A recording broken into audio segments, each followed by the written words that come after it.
Got a great opportunity this weekend getting back here at home. Excited to finish our season at home, first of all.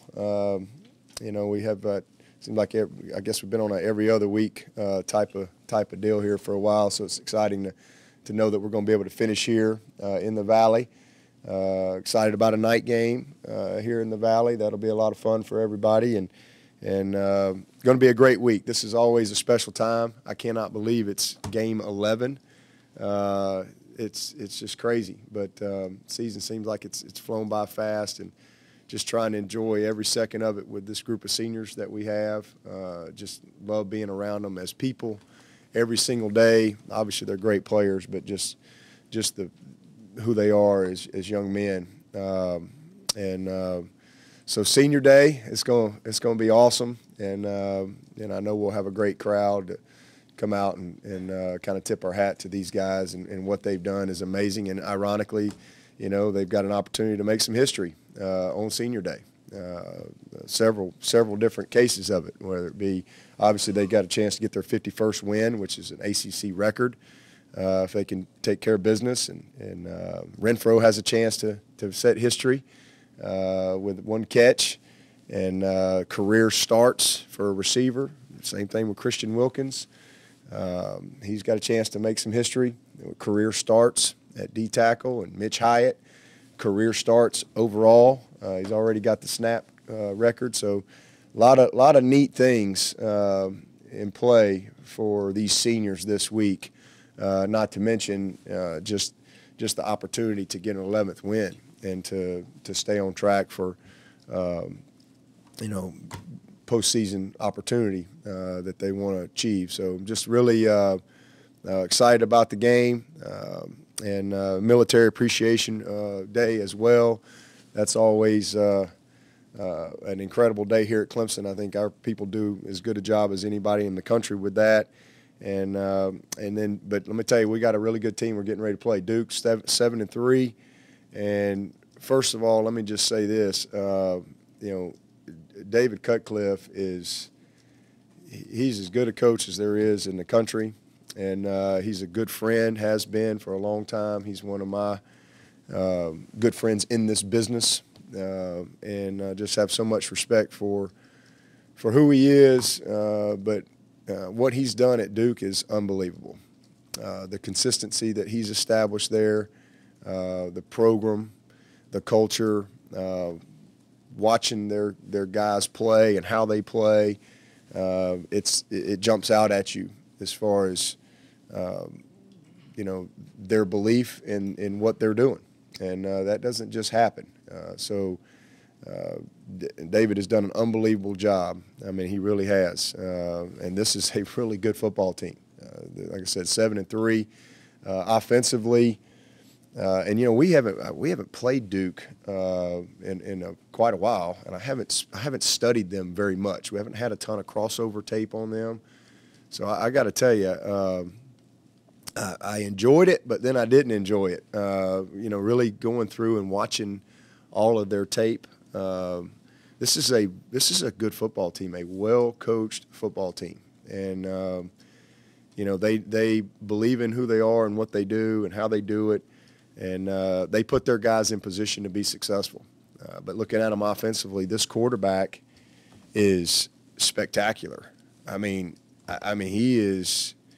I mean, he's as good as there is in the country. I haven't seen everybody out there in the country, but he's as good as there is in the country. I mean, this kid, I cannot imagine, is not going to be a high draft pick. He's 6'5", he's 220, and he is accurate, and he has got a great arm strength. But he's a special player, and I think he had last week against North Carolina, he had one run for around 50 yards, had another one for 70 yards. I mean, he can run. He can pick them up and put them down.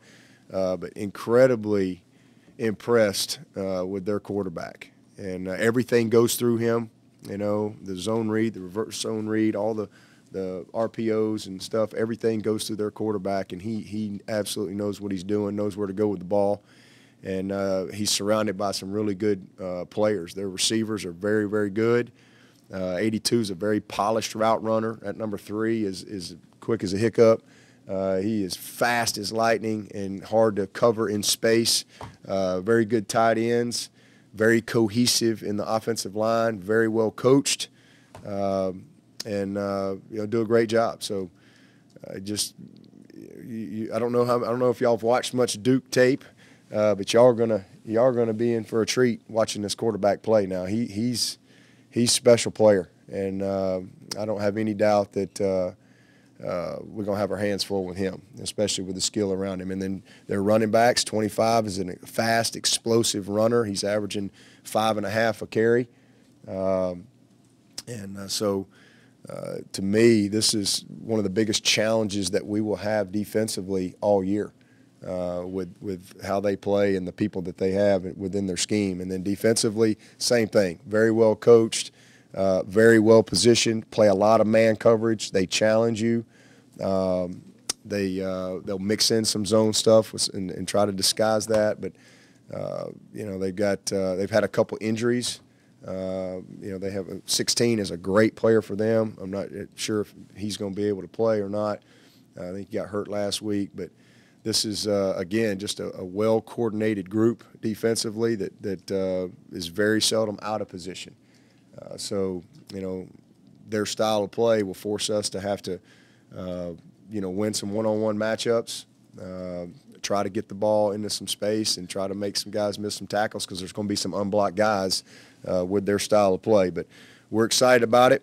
They've got 4 road wins as well, including one of those road wins at Northwestern, which Northwestern just won. I don't know what the divisions are called in the Big Ten, but they won the division, one side of the Big Ten, and so they'll be playing for their conference championship. And Duke went to Northwestern and won. So this just gives you a little bit of insight into who they are and what they're capable of doing.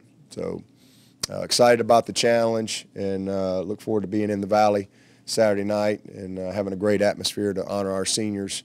And I know our guys are excited about it. And really proud of our team for, again, how they performed last week and finishing up our road schedule undefeated and being able to go up there and take care of business. Were you able to finally connect with the BC quarterback?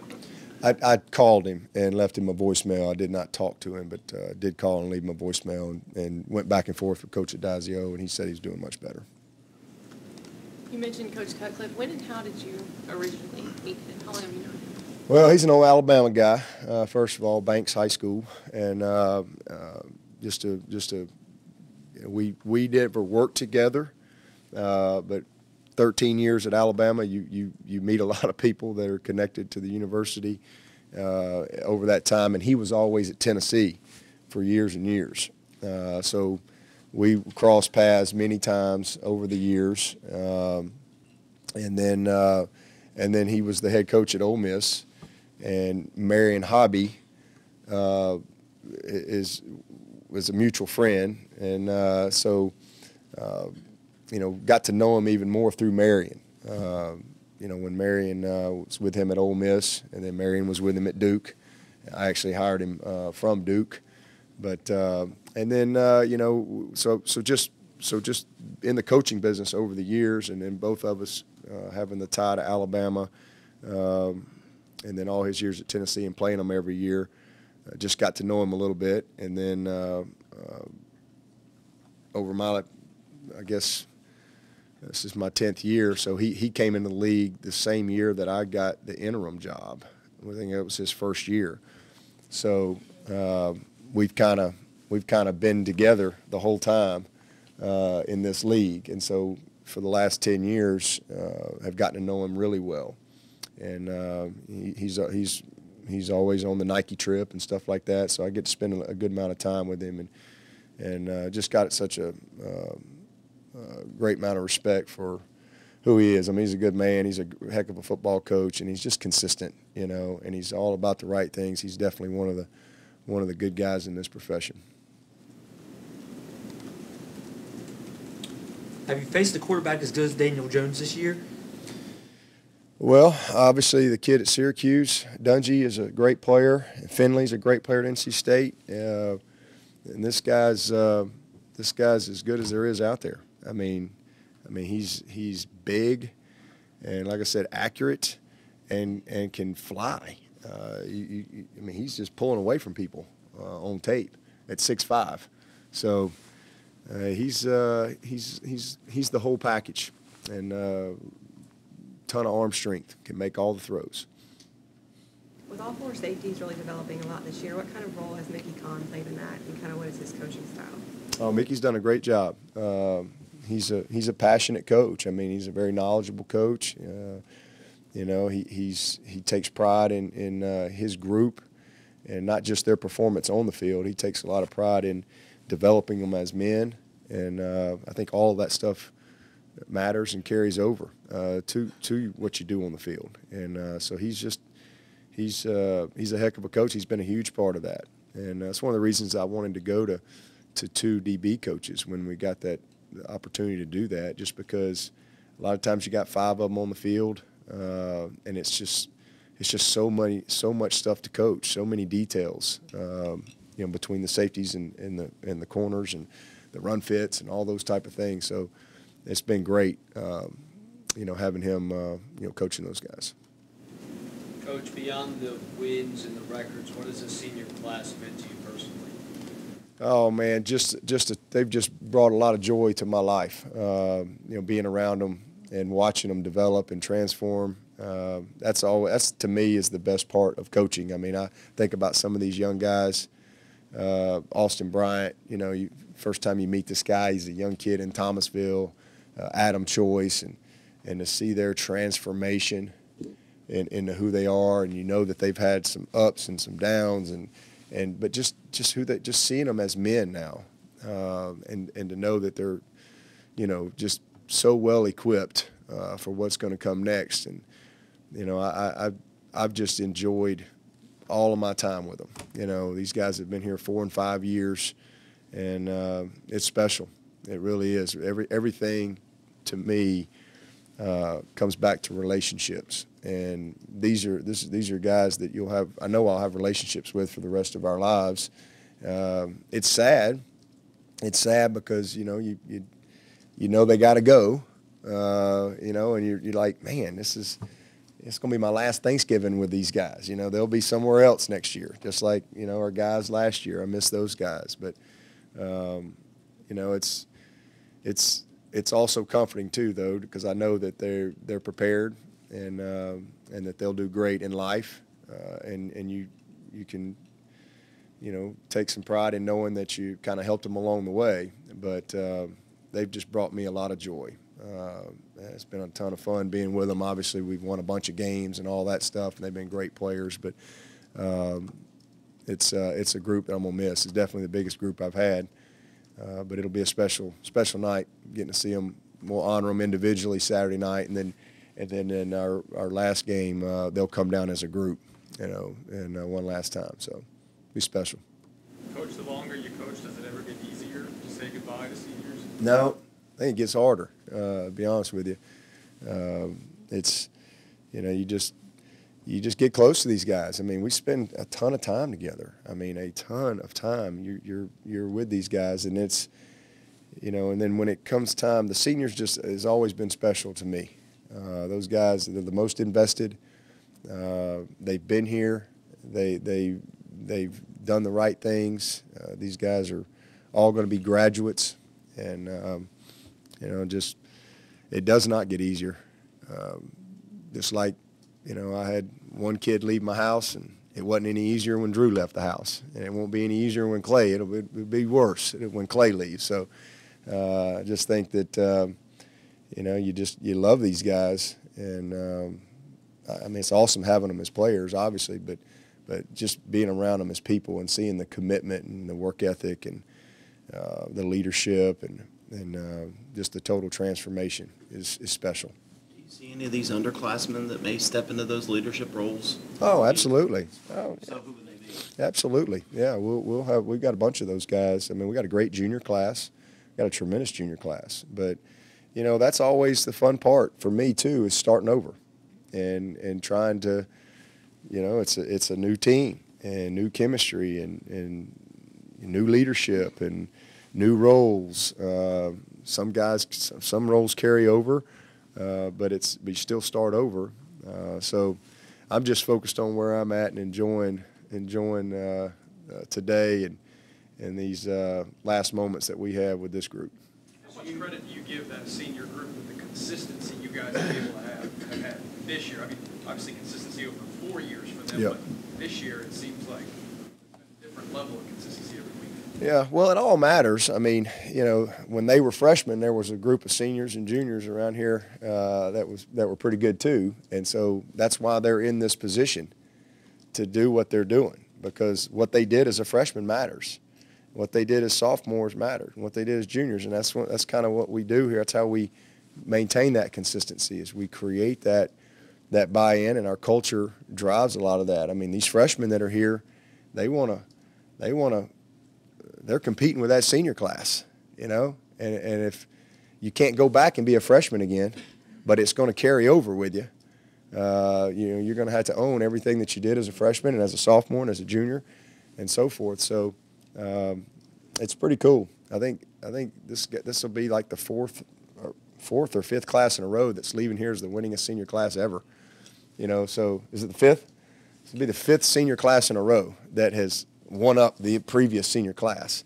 So they're competitive that way. They take a lot of pride in that. But again, they're in this position because of the leadership prior to them. I mean, when Christian was a freshman, and those senior leaders, and they grow and develop and nurture, and that's what these guys have done. That's probably the thing that I think is so special about this particular group, is they have really taken ownership of what they're leaving behind, more so than probably any group I've had. Like, it's really important to them how they're impacting the young players on this team, the standard, the model that they take pride in that, and it's very unique to see. So we'll have a bunch of guys that'll be ready to step up next year and fill these roles. But the best part is they've had a great model for it, and that's how you maintain consistency. Speaking of leadership on the offensive side of the ball, it seems like a quieter group. Is there a dominant personality? I just think it's a cohesive group. It's a really close group. That offensive line and the backs and Trevor and Chase, I mean, the receivers, they're just a real close group. But we have great leadership. I mean, Mitch and John and Fauci and Ankrum and Pollard and Gage are just really strong veteran guys and all good leaders. They all believe in Trevor and what's going on there. They believe in Chase, and then those backs, the selflessness there. Hunter and Travion at wideout, they've given great leadership there. And I mean, it's just a close group. It's a little different. It's not as vocal, but a really close group that trusts each other.